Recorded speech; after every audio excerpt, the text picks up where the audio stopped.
fans, once again, we have another guest here on the podcast. We have Mr. AJ, who has recently shot a couple scenes for us in the Philippines. So this is going to be a very interesting interview. Hey, AJ, are you there? Hey, I am here. What's up, man? How you doing? Another beautiful day of life. Just been working on some house, rental property house that I have. Been having fun painting, but now I'm happy to hear your voice.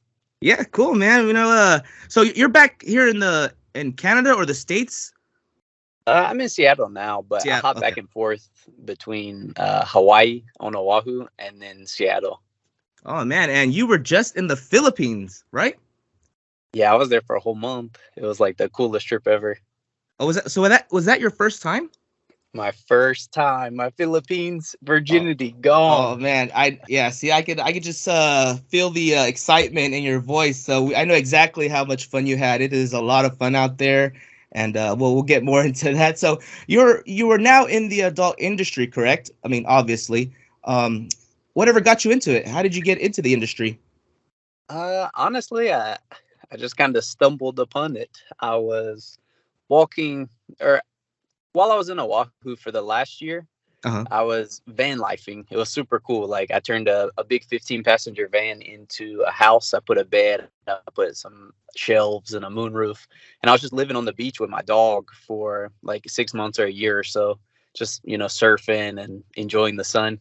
And then this beautiful girl, very beautiful, stunning girl, walks up on the beach to me, and I met this girl and I fell in love with her, and it just so happened that she's in the adult industry. So I was blessed with the opportunity to join her in this, adventure of life. Nice. Sounds like one hell of a love story, I'll tell you that. Yeah, definitely blessed. So how long have you been shooting content? Honestly, I dated this girl, or I started talking to this girl, and after maybe 2 months, we were already filming together. And I was just, I guess I've been filming since I was like a 15-year-old. Everybody likes to shoot home videos and be silly and like look back at them. So I always kind of shot little stuff like that, but I just started posting often and running pages about a year ago. Okay, all right. Now, so you don't shoot for sites or anything? Are you kind of just, or are you independent? Are you you're not with an agency, are you? No agency. You guys are actually the first company that I've shot with or for. So I was very blessed to run into you guys, and it worked out awesome. Oh, well, the feeling is very mutual, because it's like it's not every day that we find a solid, foreigner shooter in the Philippines. So when we come across one, we try to, really give as much shoots as we can, because it's the Philippines. You're not going to find that many foreigners that can do it and are willing to do it. And just, so I was really happy when you contacted us. I was like, oh shit, great. But I get contacted a lot. So it's like, kind of like, all right, let's see what you got. And when I saw your first shoot, I was like, okay, he's got it. So I was really excited, and I was hoping that you would be there a little longer. I was surprised when you said you were coming back already. Yeah, I'll definitely make another trip out there. I mean, just like the dominatrix in this industry stole my heart, Philippines has also stolen my heart. It's like the happiest, funnest, coolest, cheapest place I've ever been to. So I definitely am excited to go back and work more. Oh man, so I'll tell you this. I know you're going to shoot a lot of good content because you have the attitude of what the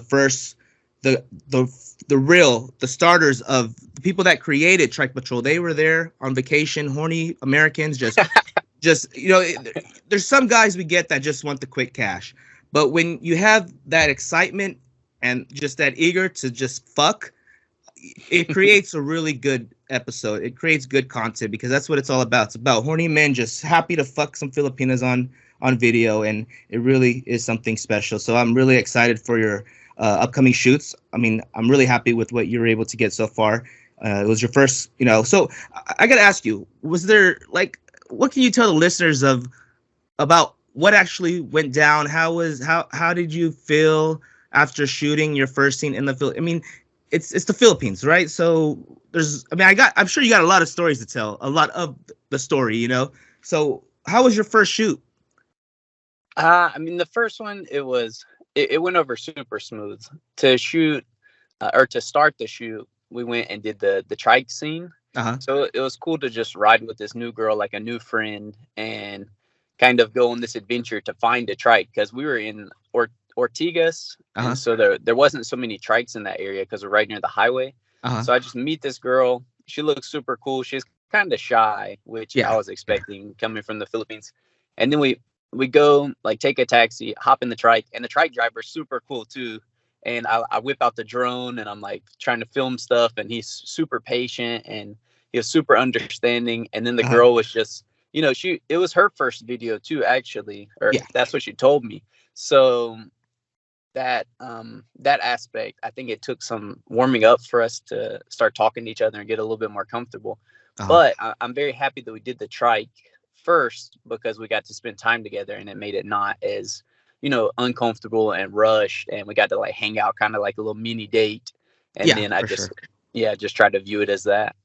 Yeah, it's like when I first saw the content, when you sent it over, I was like, oh man, I was like, this guy really wanted to go above and beyond. He has the freaking drone now. I mean, I just and I would see a little bit of, you would have the camera still filming a little bit after, what you were intended to film, and you were just really nice to the models. I would see some of that in the like, just make, hey, are you okay? Do you want some water? Do you want a break? So it's like, this guy's really cool because, first, like I said, you're going above and beyond with a freaking drone in the middle of the Philippines.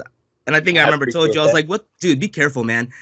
Because I'm sure everyone was looking at you, right?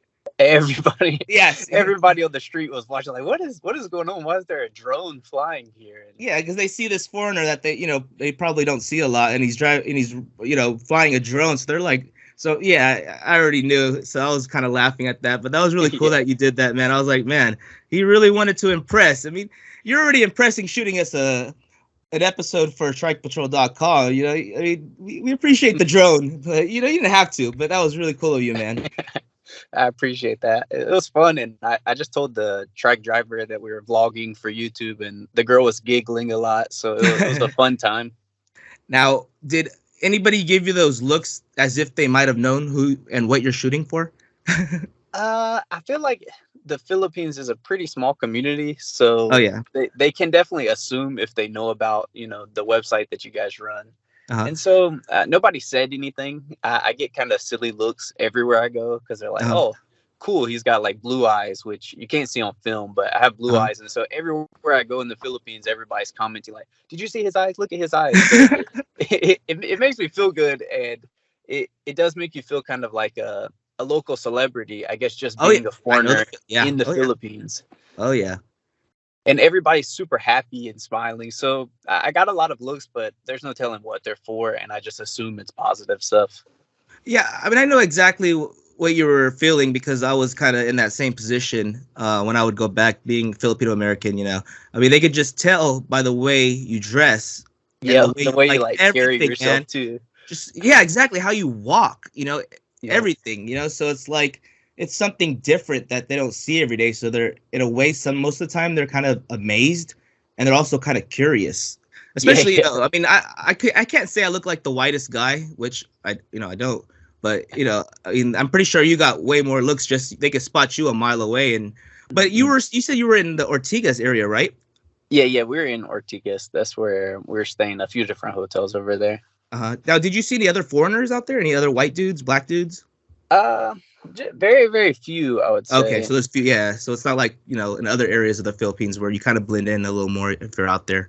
Yeah, we went to like Cebu and El Nido, and there was a lot of foreigners there. That was a lot different. Do you speak Tagalog or Ilocano? Yeah, I can speak Tagalog. Yeah. Oh, sick. I try. So you got like the sickest combo of speaking Tagalog and fitting in there and understanding the culture, but also being American. I can show off being an American too. Yeah. So like you could flex sort of like. I can have that blue passport too if I wanted to.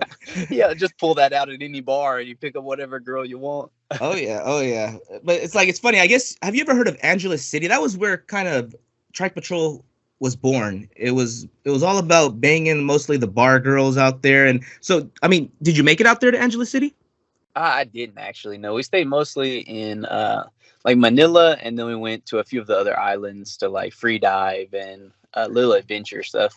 Yeah, it's like I brought a buddy with me one trip, and and he's a Filipino, born here, but I brought him out there to the Philippines, and he was kind of upset after the trip because he's like, I wanted to see beaches, and and all you did was fucking bring me to the fucking beer houses and the freaking bars, and and just so I'm like, well, I took you to Subic Bay one time, so yeah, it sounds like you had a nice vacation, more on the relaxed side than what I would be doing out there. But yeah, if you ever feel like it, check out Angeles City, man. They got the walking street, Fields Avenue, where it's nothing but bars with a bunch of women, and I'm sure you might have Googled it a couple times to kind of check it out. But I mean, it seems like you had a lot of fun no matter what.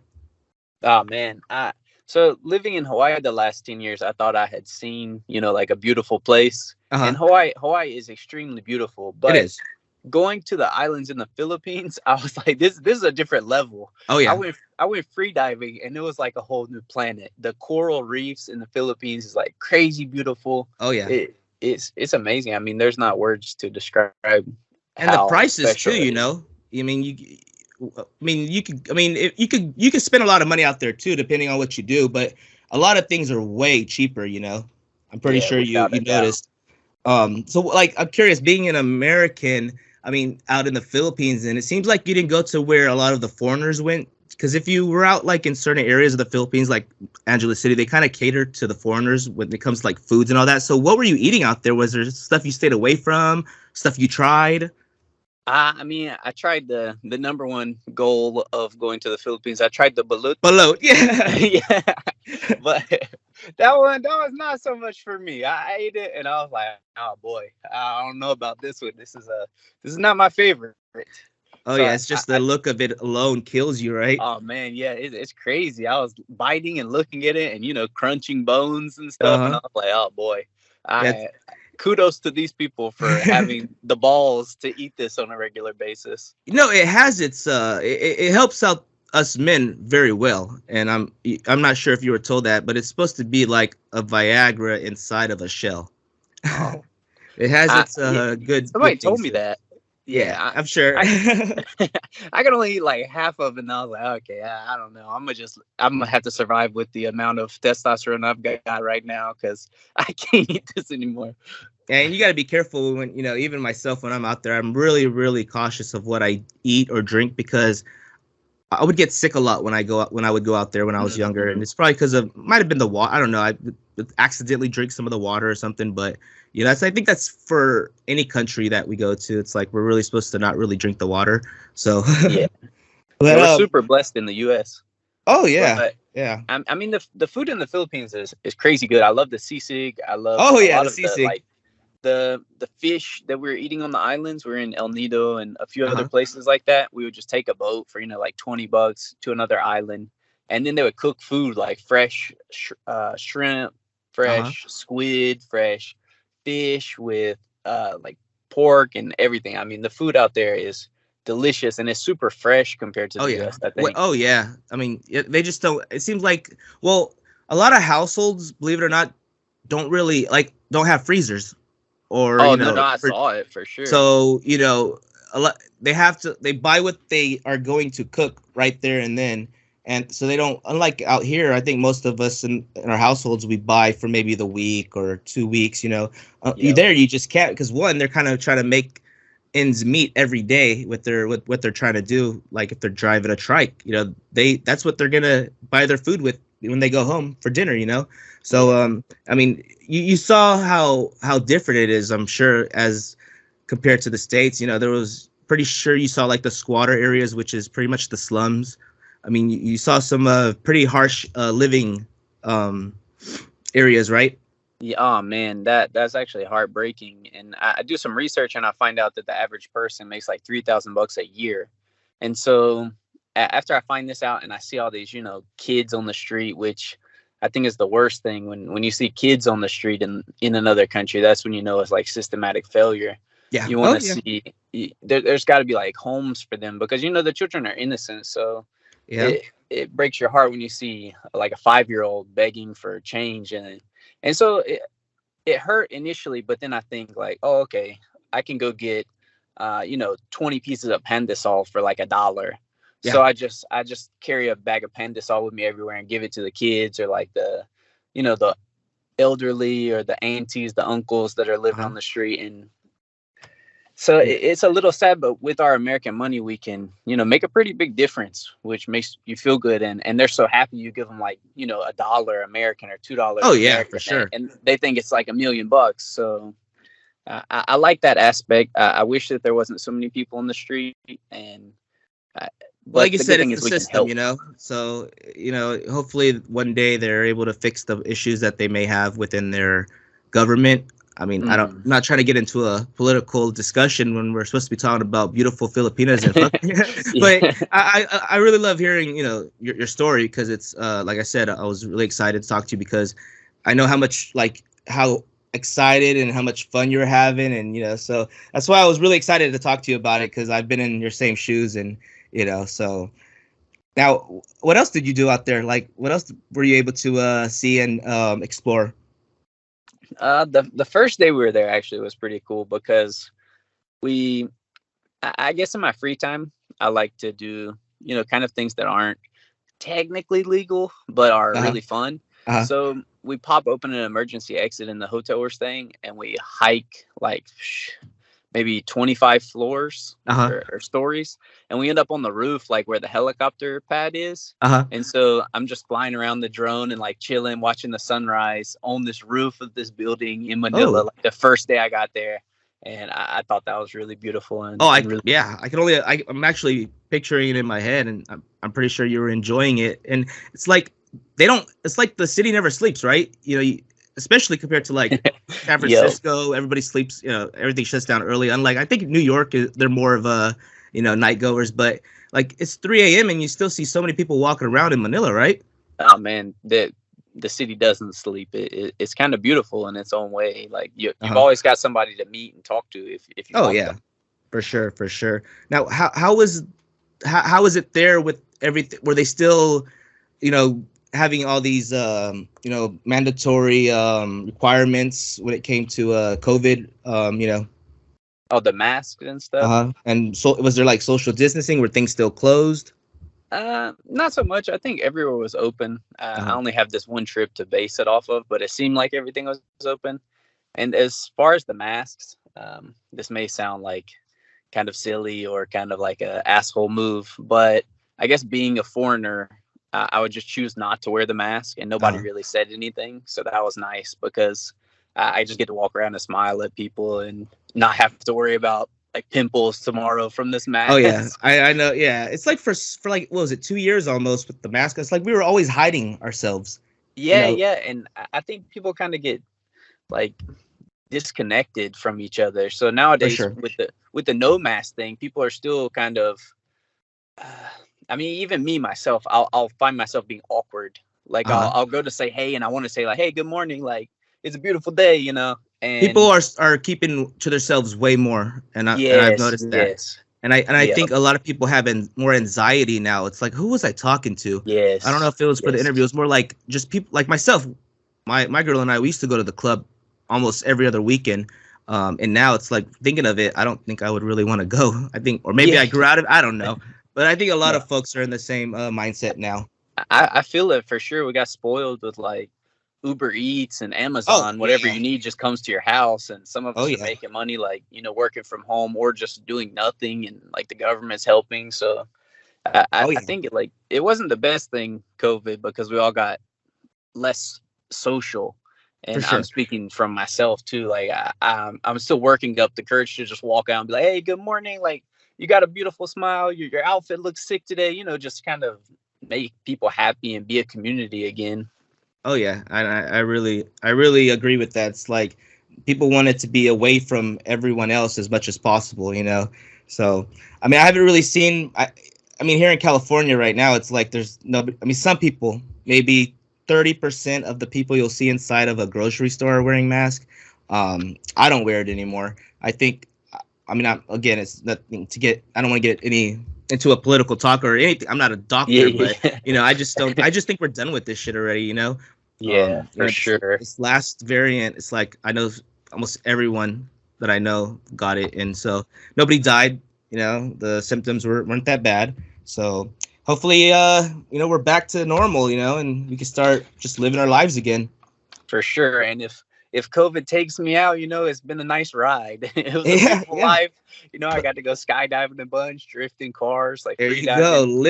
You lived live, so that's really cool. But the only problem right now is, and I was talking to, I think, Jada Kai about this, is airfare went like up 3 times its normal price because everybody is now traveling, especially to the Philippines. Those that haven't been back for years to go see family, former Filipino citizens, they're all getting their tickets. I have family that just went back a couple days ago. So like right now, the cheapest airfare I saw was like $1,800 to fly out of the Bay Area to Manila. So dang. I can only imagine, flying from like the East. I don't know, but all airfare is just really high right now. So it's going to be hard to travel. I got super lucky with my ticket. It was only like $800 round trip. So. Oh, wow. Yeah, I scored there. Uh-huh. Cool. So how was the second shoot? And I'm sure my boss wants to hear this. He's just probably curious here, because we saw it, but you did a good job. I mean, like I think I told your partner, or who did I think I was telling you. Sorry, I was telling you that the girls out there aren't models. They're there because they want to work, and they're gonna get paid pretty good for a couple hours of work. So sometimes they are very hard to handle. The first one you got, I thought she was hot. I liked her. I thought she was really hot. Cool. The second one, she was okay, but really shy, just not just shy, but she was hard to handle, huh? Yeah, she was. I guess with any girl out there, I always try to keep in the back of my mind, like, they're not doing this because they enjoy it. They're doing this because, they have 2 kids to feed, and this is the easiest money. Like, their husband or boyfriend might not be working. He might not have a means of income, and they're coming from like the provinces. So way out in the cuts is what I've been told. Okay. And so for her, I think she was just a little nervous, and I don't English think at all. So no English at all. That was definitely the hardest part. I've tried to like Google Translate and like calling my partner, try like, please help. And she was just shopping. She was just doing her own thing. And so she came in clutch. Without her, I would have never been able to do that. So I'm very grateful for that. But when I was kind of laughing because when you were, when the action was going on and I'm watching it, she's talking in Tagalog. When she's moaning and all that. I don't know if you noticed, but she was like, oh, sige, like, I'm sure you've heard that word a couple times. So it's like, man, she, like, when you said she didn't speak English, you were right. Not at all. Yeah, like zero English. But it worked out. We had some technical issues, I guess we could say, with, I guess the anatomy of different women is a lot different. Oh, yeah. I'm very blessed with my partner because she is experienced, I guess, and so she can do pretty much anything that I recommend. But this girl, she was kind of shy and new, and it may not have been the most exciting thing for her. She was just trying to make money, and so she was like bleeding a little bit, and I felt bad for her there, and she didn't want to finish, and she was talking about going to the hospital at one point. I heard nervous. She wanted to, I think, back out, and it's like, you're right about how they come out from the province, because I've had this situation pretty much almost all the time. They're usually coming from the province if the shooter's in Manila, and it's like a 4 or 5 hour bus drive if the traffic is bad. So it's like they're traveling, out of state just for a shoot. That's no joke. I mean, kudos to them, honestly, for going on that mission that is to cross the whole island to work. Like, I'm super proud of them for doing all that to feed their family. So I can only say good things, really. Yeah, and it's really interesting. It's really cool that even though you never really got the easiest models or talents to handle, you've always stayed positive, and you're still talking about it in a very good way. So it's like, kudos to you, man, and that's why I'm looking forward to getting more content from you if you're able to shoot. So you did really good, and hope for more. Yeah, I definitely appreciate that. Next time, I want you to go with me so we could go. Like, have you been free diving? I have not. No. And are we talking about jumping out of a plane? Yeah, I've skydived a few times. I'm working on my license. You do that? No. I don't even go on roller coasters anymore, man. Well, there's a funny saying with skydiving. So if I can get you in the plane, we'll be good. Whenever you're at the edge of the plane looking down from 13,000 feet, the instructor that you're going with, he's like, once we get there, no, sounds just like go. So I'm just going to push you out and we're going to go together. Yep. Well, let me tell you this. I still get anxiety when the plane takes off when I go to the Philippines. I'll tell you, I don't like flying, man. So we probably have to. Me either, honestly. I don't like flying either. I trust myself if I have to parachute because I know I can pull it. Oh, but, yeah. I mean, that makes a lot more sense, right? yeah. You got a backup plan. But even when I fly, I'm like, I hope this isn't the day that the plane decides to go down. I mean, you know, if that's my call in life, well, I guess I'll ride it like a bat out of hell going down. It'll be a fun last ride. Well, it seems like you've been riding real happy, and you know, you rode on the trike very well, and I look forward to anything else you may bring us. Now, are you on any platforms that you might want to mention to our listeners? Any social media, Twitter, OnlyFans? Well, we have OnlyFans that I can push people to. It's called Asian Worship. It's all Asian girls. We're starting to post more regularly, and it should be, you know, weekly posts or maybe 2 posts a week. It's just we're trying to find a lot of girls to work with. So if you go in there, Asian Worship, there's Instagram, there's Twitter, there's OnlyFans is the main one, and it's free. So if you want to go see like some free naked Asian girls, Asian Worship is the one to go to. Oh, there you go. And of course, I'm not sure when it is scheduled to be released, but in a couple months or maybe even sooner than that, we will have your scenes that you shot recently, and we look forward to releasing them. So yeah, I'm excited to see it. I mean, I was really happy with the whole experience working with you guys. Oh yeah, and you're always cool to talk to, and you know, so thanks a lot for everything you did, and thank you for everything that will come. Yeah, sick. Thanks for having me, and I'm excited to see where we go with this. Sounds good. All right, man. I know we'll be talking in the very near future, or in the near future. So thanks again for being on the podcast, and take care, man. Yeah, you guys have a beautiful time scouring the web for whatever floats your boat, and I'll see you out there. There you go. All right, man. Take it easy. All right. See you around. Bye-bye.